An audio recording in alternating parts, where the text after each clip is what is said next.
Hello cheeks, you really don't like the phone, do you? Eh? Cute little fucker.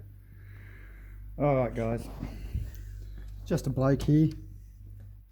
Today I've got another sort of work related video, kind of, sort of. See all this stuff in here. This is actually all my tools, including the brand new welder.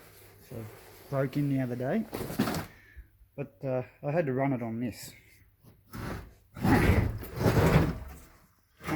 heavy piece of poo, and unfortunately my little calf-trite genset here wasn't very happy about running the generator. Now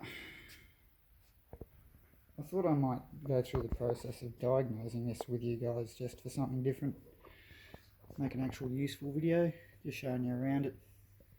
Why not? This actually came to me for free. Bloke gave it to me, bloke I was working for, said I could have it because the carburetor on it was stuffed. I had a few old Hondas laying around, and amazingly that's the carburetor there. It just fitted on there perfectly, and the thing's run like a clock ever since. That is until Wednesday. So while I was trying to run the welder, I had to fix a thing for work. It decided to play up, coughing and farting and spluttering. Get halfway through a weld and she'd just conk out on me. Made my welding job look absolutely horrible. Very annoyed with it. So that's a very basic engine. That's a good one to start on if you're interested in mechanics. Little engines like that, the perfect little thing to start on. You can pull them apart, put them back together. There's only one component that you need to time, which is the camshaft. This is a 4-stroke engine. It's suck, squeeze, bang, blow. It's got valves in it.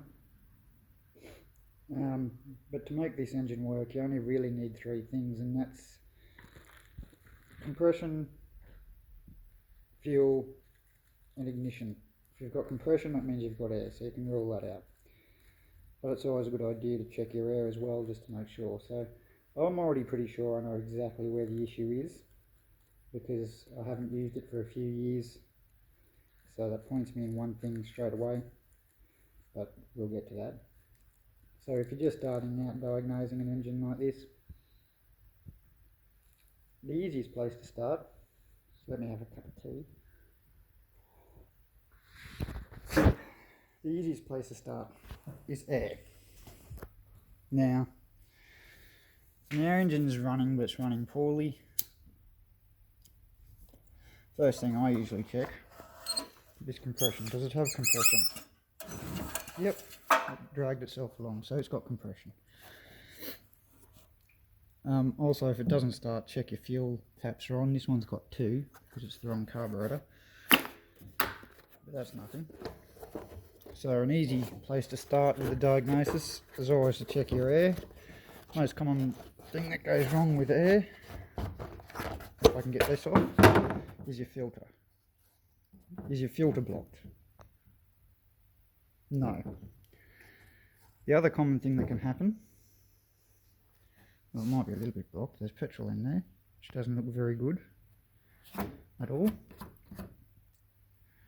Other thing that can happen, I don't know if you'll be able to see it in there, is your choke could jam on.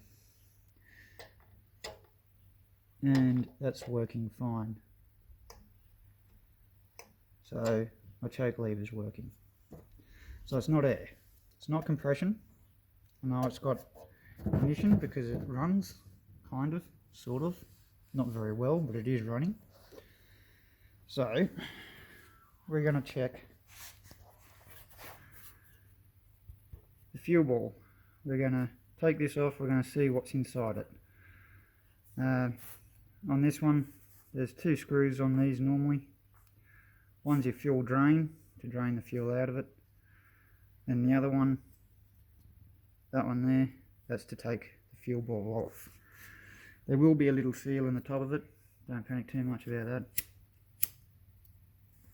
That should never really fill all the way up anyway. This one must be because it's pouring some fuel out of the air cleaner. But we'll fix that while we're in there, because like I said, I'm pretty sure I know what the problem is. But we're going to start here. We're not going to remove the carburetor yet. We're going to start here and see how much crack's inside it and go from there. So let's go.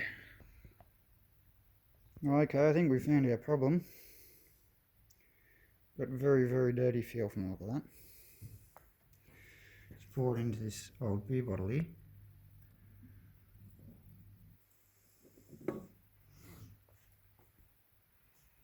And look at the crap in there.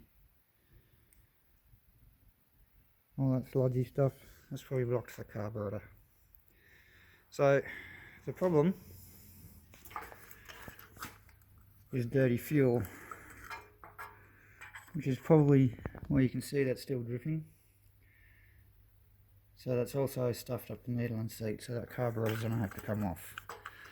So that's my diagnosis. That's how easy these little engines are to diagnose. This is really hard to do and video at the same time. Put that on so I don't leak fuel all over my ute. Put it on the ground, pull it all apart and clean the carburetor. That'll be in the next video, I think. It's pretty safe to assume that if I pull this off, this is the fuel line. Let's just see if it's dirty fuel in the tank. Get our beer bottle back. Just got our lovely horrible coloured fuel in it. Set that there. And let's just pour a bit in there and see how disgusting the fuel is.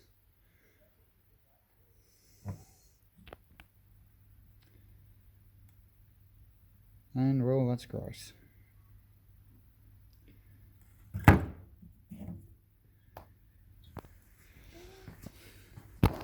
So there you go, that's how you diagnose a poorly running stationary engine.